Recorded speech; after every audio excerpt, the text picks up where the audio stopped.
చేసిన ఘోర పాపాలు ఏంటో మాకు తెలుసు. ఇంకొక ప్రాంతాన్ని తీసుకెళ్ళి మళ్ళీ ఊరి వేయకండి. ఒకవేళ మీరు నిజంగానే ఫార్మా, ఫర్ ఎగ్జాంపుల్ తప్పు సమయం, మన దగ్గర కోవిడ్కి మందు కనుక్కోవడానికి రీసెర్చ్ ఫెసిలిటీ లేకుండొచ్చు, కానీ ఏనాడైతే డ్రగ్ వస్తుందో ప్రపంచంలో చైనా తర్వాత మన దగ్గరనే అందరికంటే ఎక్కువ ఉత్పత్తి చేసే కెపాసిటీ అంటారు. మొదలనేది ఎయిడ్స్ కొరకు డ్రగ్స్ మేము ఇక్కడ ప్రొడ్యూస్ చేస్తున్నాం, ఇక్కడ పడంచెర్లో మీరు ఆపుతున్నారు. ఆఫ్రికాలో అవసరం ఈ డ్రగ్స్, రేపటి నాడు ఇదే అంటారు.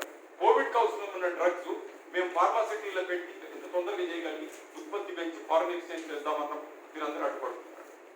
ఇక వేరే వాళ్ళు మన భక్తులు అన్నట్టు ఇంకా వేరే ఉన్నారు తెలంగాణ వాళ్ళు. మేము ఇంతకు మొదలు వేరే ఫార్మా కంపెనీల కొరకు పనిచేసిన పట్టణంలో, ఇప్పుడు మా తెలంగాణ ప్రభుత్వం వచ్చిన తర్వాత వాళ్ళు ఇచ్చిన సబ్సిడీ తోటి మేము ఇప్పుడు ఇండస్ట్రీ పెట్టుకొని మేము ముందుకు పోవాలనుకుంటే మళ్ళీ మీరే అడ్డం వస్తుందని మన వాళ్ళే తెలంగాణ వాళ్ళే అడ్డపడతారు.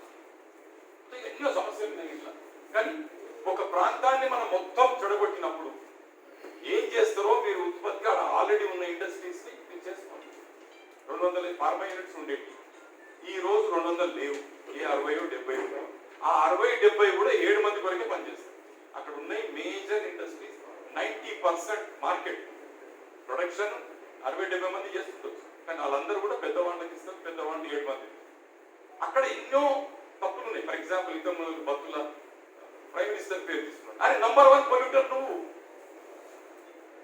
పొల్యూషన్ కంట్రోల్ బోర్డు ఒక ఇండెక్స్ కనుక్కున్నది, కాంప్రిహెన్సివ్ ఎన్వైరన్మెంట్ పొల్యూషన్ ఇండెక్స్. అందులో వాపి గుజరాత్ లో 80/100, పట్టంచెరు 60/100, 50 క్రిటికల్ పాయింట్.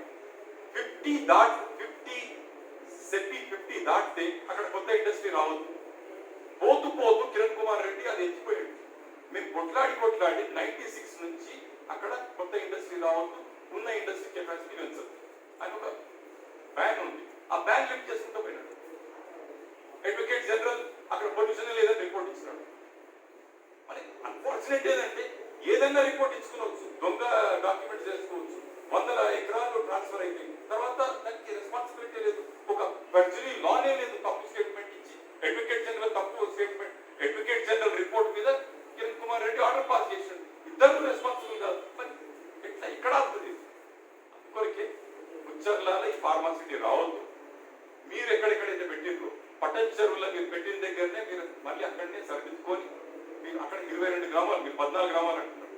అక్కడ నక్కబాబు కొట్టి నష్టపోయిన గ్రామాలు 22 గ్రామాలు. ఈ రోజు వరకు డ్రింకింగ్ వాటర్ లేదు, ట్యాంకర్ల ద్వారా సప్లై చేస్తున్నారు 22 గ్రామాలకు. ఆంధ్ర నీళ్ళు ఇవ్వరు, వాళ్ళ ఊరి నుంచి పైప్ అయిపోతుంది, అందుకే నీళ్ళు ఇవ్వరు, ట్యాంకర్లు తెచ్చిస్తారు. అయితే డ్రింకింగ్ వాటర్ ఫెసిలిటీ లేదు. ఇక రోగాలు అయితే చెప్పలేము. మన Osmania department of community medicine ఎన్నోసార్లు సర్వే చేసి ప్రాబ్లం ఏమి వస్తుందంటే, ఎప్పుడైతే మనం ఎలిమెంట్స్ వదులుతామో, ఫర్ ఎగ్జాంపుల్ ఏలూరులో కానీ అక్కడ కానీ ఈ మధ్యన వచ్చిన ఏంటంటే లెడ్ ఎక్కువై కొంతమంది ఎన్నో వ్యాధులు వచ్చినాయి. ఏలూరు ఏరియా ఇక్కడ కూడా ఒక ఎవరి బాడీలన్నా మెర్క్యూరీ కానీ ఆర్సెనిక్ కానీ లేక లెడ్ కానీ కంటెంట్ ఎక్కువైతే అది డిపాజిట్ అయ్యి ఒక వ్యాధిగా ఏర్పడడానికి 20 సంవత్సరాలు పడుతుంది. దాన్ని క్యూర్ చేయాలంటే మళ్ళీ 20 సంవత్సరాలు, దానికి ఎంత క్యూర్ లేదు. మళ్ళీ నువ్వు లెడ్ డైల్యూట్ చేయడానికి ఇంకొక ఎలిమెంట్ ఇంట్రడ్యూస్ చేస్తే అది మళ్ళీ 20 సంవత్సరాలు తీసుకుంటుంది. అంటున్నది ఏంటంటే ఇవన్నీ కూడా జెనెటికల్ డిఫార్మేషన్ కు దారితీస్తాయి. డిఫార్మిటీస్ వస్తాయి. అక్కడ ఇక ఏదైతే ఫీటస్ రెజల్యూషన్ అయితే మామూలు. ఫస్ట్ ఎప్పుడెప్పుడైతే కాలుష్యం అవుతుందో పిల్లలు కాదు దానికి ప్రైస్ పే చేసేది. Unborn children first price pay చేస్తారు. అన్బార్న్ చిల్డ్రన్ ఎటువంటి నేరం చేయడం ఫస్ట్ ప్రైస్ పే చేసేది వాళ్ళే. ఫీటస్ రిజల్యూషన్ పొల్యూషన్ వల్ల ఇదంతా అయిపోయింది. అయితే మనం ఇదే కాకుండా పరవాడాల్లో కూడా ఫార్మసీ పెట్టేది. విశాఖపట్నం పరవాడాలు ఏం జరిగింది?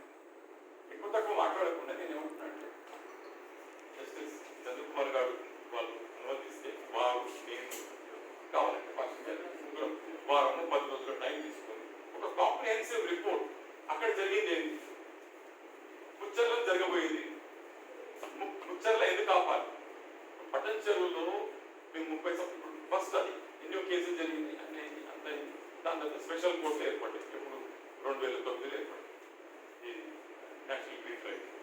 నేషనల్ గ్రీన్ డ్రైవ్ మీద తీర్మానం ఇచ్చి 400 పేజెస్. అట్లా వాళ్ళ ముందు మేము పెట్టింది ఏంటి, కొంతమంది అందరూ నేను హెల్త్ కొరకు పనిచేస్తామని. అక్కడ ఉన్న వ్యాధులు ఇంకెక్కడ లేవు. అందుకొరకే ఇండస్ట్రియల్ డిసీజెస్ అనండి, లేక టాక్సికలాజికల్ డిసీజెస్ అనండి, ఇండస్ట్రియల్ డిసీజెస్ కొరకు ఒక స్పెషలైజ్ హాస్పిటల్ పెట్టాలి. దానికి 75% ఇండస్ట్రీస్ కాంట్రిబ్యూట్ చేయాలి, 25% గవర్నమెంట్ కాంట్రిబ్యూట్ చేయాలి. ఈపీఎస్ ఉందామంటే తెలుసు, ఈపీఎస్ అవ్వంటే ఫ్రెష్ ప్రొసీడింగ్. అప్పుడు వేసిన కేసులో ఎవరు బతికిలేదు, అండ్ ఆడ ఎవరు కూడా లేరు, అందరు భూములు అమ్ముకొని వెళ్ళిపోయారు. ఏడు వెతుకుంటూ పోవాలి ఈపీ అది ఎక్స్క్యూట్ చేసుకోవడానికి. ఎగ్జిక్యూషన్ పిటిషన్ వేసామంటే వాళ్ళు బతికిలేరు, వాళ్ళు ఏడవై సెటిల్ అయినో తెలియదు, వాళ్ళని ట్రేస్ చేసి వాళ్ళు పనిపోతుంది. 5-6 ఏళ్ళు ముచ్చట్లలో అక్కడ సరిదిద్ద మొదలు ఇక్కడ రావద్దు. అది కాదు, ఇక్కడ నిజమే పటంచెరులో 89 కి 2009 వరకు 50% తగ్గింది పొల్యూషన్, ఎందుకంటే టెక్నాలజీ అయిపోయింది. కానీ అక్కడ కూడా జరుగుతున్నది ఏంటంటే లిక్విడ్ వేస్ట్ అంతా తీసుకెళ్ళి ఒక దగ్గర వేస్తారు, సాలిడ్ వేస్ట్ తీసుకెళ్లి ల్యాండ్ ఫిల్ ఫెసిలిటీ వేస్తారు. అయితే దాన్ని డెఫినేషన్ మీరు అంటున్నారు జీరో డిశ్చార్జ్ అంటే అదనమాట. మొదలు ఎక్కడంటే అక్కడ వదిలేసేది, లేక రాత్రి ట్రక్లలో తీసుకుపోయి కుంటలలో రోడ్ కొంటూ వదిలేసేది సాలిడ్ వేస్ట్. ఇప్పుడు సాలిడ్ వేస్ట్ అంతా దిండిగలిగిపోతుంది. కానీ సాలిడ్ వేస్ట్ ఒక ల్యాండ్ ఫిల్ ఫెసిలిటీని ఎట్లా మేనేజ్ చేయాలో ఆ విధంగా మేనేజ్మెంట్ లేదట. ఎందుకంటే ల్యాండ్ ఫిల్ ఫెసిలిటీ రామ్కేది అది ప్రైవేట్ ల్యాండ్ ఫిల్. ఇకపోతే ఏదైతే లిక్విడ్ వేస్ట్ తీసుకెళ్లి వీళ్ళు కలుపుతారో అది కూడా ఒక పెద్ద ఫ్రాడ్. ఇప్పుడు 10 యూనిట్లు ఉన్నాయి, 10 యూనిట్లు మీ రా మెటీరియల్ వేరు, మీ ప్రొడక్షన్ ప్రాసెస్ వేరు, మీ డిశ్చార్జ్ వేరు. మేము 10 మందికి ఒక కామన్ యూనిట్ ఎట్లుంటుంది? అండ్ ఆ కామన్ యూనిట్ మీకు మొదలు డిక్లేర్ చేస్తుండొచ్చు, నేను పదార్థాలు 10 పదార్థాలు ఉత్పత్తి చేస్తున్నాను.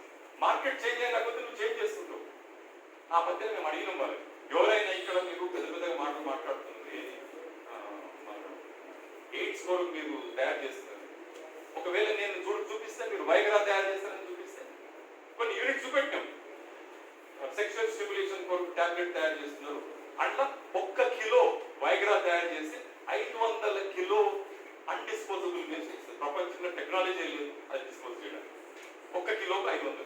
1 కిలో ఆ రోజుల్లో 10 ఏళ్ల క్రితం 2.5 లక్షలు పోయింది 1 కిలో. 1 కిలో వైగ్రాకి 500 కిలోస్ అన్డిస్పోజబుల్ వేస్ట్. ఇటువంటి ప్రాబ్లమ్స్ ఉన్నాయి అక్కడ. అది కాక ఇప్పుడు జీరో డిశ్చార్జ్ అంటే ఇంకోటి ఏంటంటే మొదలు ఇట్లా పైన వదిలేదు, ఇప్పుడు బోర్వెల్ నుంచి లోపల ఉంది. ఇప్పుడు ground water, central ground water authority నుంచి మనము అక్విఫర్ అట్లాస్ తీసుకుందాం. మీరు చూడండి కింద అక్విఫర్స్ ఏ ఆధారం ఉంది. చలో ఇది క్లీన్ చేసుకుందాం అంటే 1 మీటర్కు 1 కోటి రూపాయలు అయింది. 1 మీటర్ క్లీన్ చేయడానికి 1 crore. ఏది అక్విఫర్ క్లీన్ చేయడం. ఇవన్నీ ఈ ప్రాబ్లమ్స్ ని అది అర్థం చేసుకోక మొదలే మళ్ళొక ఫార్మాసిటీ అనడం, అక్కడ స్టేట్ ఆఫ్ ఆర్ట్ పెడతాం మేము ట్రీట్మెంట్. ఇప్పటివరకు చేసే మీ పాస్ట్ రికార్డే సరిగా లేదు పటంచెరులో కానీ పర్వాడాలి. ఈ పటంచెరు ఎక్స్పెరిమెంట్, పటంచెరుది భోపాల్ తర్వాతనే, భోపాల్ అయి 30 సంవత్సరాలు అయింది. భోపాల్ ఏమైందో ఈ రోజు వరకు మనకు సరిగ్గా అర్థం కాదు. అదేవిధంగా పటంచెరు ఇష్యూ కూడా మనం సరిగ్గా అర్థం చేసుకోలేదు. ఎన్నో డైమెన్షన్స్, ఎన్నో లేయర్ ఆఫ్టర్ లేయర్, ఒకటని కాదు. పటంచెరులో పర్వాడాల్లో ఏమైంది అని మనం ఒక ఆడిట్ చేయకుంటే ఉచ్చర్లలో ఏం అవుతుంది అనేది మనకు ఏ విధంగా కూడా ఇమాజిన్ చేయలేము. అనుకోండి అదొక ఆడిట్ చేసుకొని తర్వాత ఇక్కడ అది ఒక అండర్స్టాండింగ్ వచ్చేవారు. ఇంకా మొదలు ఇది ఉండే ఒక ఇండస్ట్రీ పెట్టాలంటే అందులో డెమోక్రాటిక్ ఎలిమెంట్ పబ్లిక్ కేరింగ్. ఇప్పుడు ఏదైతే బీజేపీ గవర్నమెంట్ తీసుకొచ్చిన కొత్త 2020 environment impact assessment public hearing కూడా లేదు. పబ్లిక్ కూడా వేయలేదు. మొదటి పబ్లిక్ హియరింగ్ అంటే ఫ్రాడ్ అన్నాం. ఆ ఫ్రాడ్ అనేది కూడా ఉండదు. ఇప్పుడు గవర్నమెంట్ ఏం తెలుసుకుంటే చేయగలరు. మనం మొదటి ఇప్పుడు జరిగిన దాంట్లో ఆడిట్ చేసి అప్పుడు గవర్నమెంట్ తో మనం కన్ఫ్రంట్ చేయాలి. మీకు మనం కన్విన్స్ చేయండి ఇది ఏ విధంగా ఫారెన్ ఎక్స్చేంజ్ ఇస్తుండొచ్చు. మీకు అక్కడ లెసన్స్ నేర్చుకో, అక్కడ పాఠాలు నేర్చుకోకుండా మళ్ళీ కొత్తగా సెటప్ చేసుకొని ఇంకో జిల్లాని అడగొట్టున్నాం. మెదక్ జిల్లా కథమైంది. పటంచెరులో వాళ్ళు చెప్పుకుంటుండొచ్చు ఎకరాకి ఇంత అయింది, అంత అయింది, అంతే. కానీ మీ బతుకులు ఏమిటి కాకుండా అయింది. ఆ చింత లేదు. భూములు చూసుకుంటా మురుస్తున్నారు. ఎవరైతే పొల్యూషన్ బాధితులైన వాళ్ళ ఇళ్లలో ఉంటే ప్రతి ఒక్కరింటి కూడా కారు ఉంటుంది. బట్ కార్లనే బతకండి. ఎవరు అక్కడ గాలి ఏంటి, ఎయిర్ పొల్యూషన్ అయితే కంట్రోల్ లేదు, గ్రౌండ్ వాటర్ 50% కనబడతలేదు, చిక్కిపోయింది. ఇవన్నీ ప్రాబ్లమ్స్ మనం ఆడిట్ చేసి ఇక్కడ ఏమైతుందని మనకి ఎటువంటి ఐడియా కలుగుతుంది.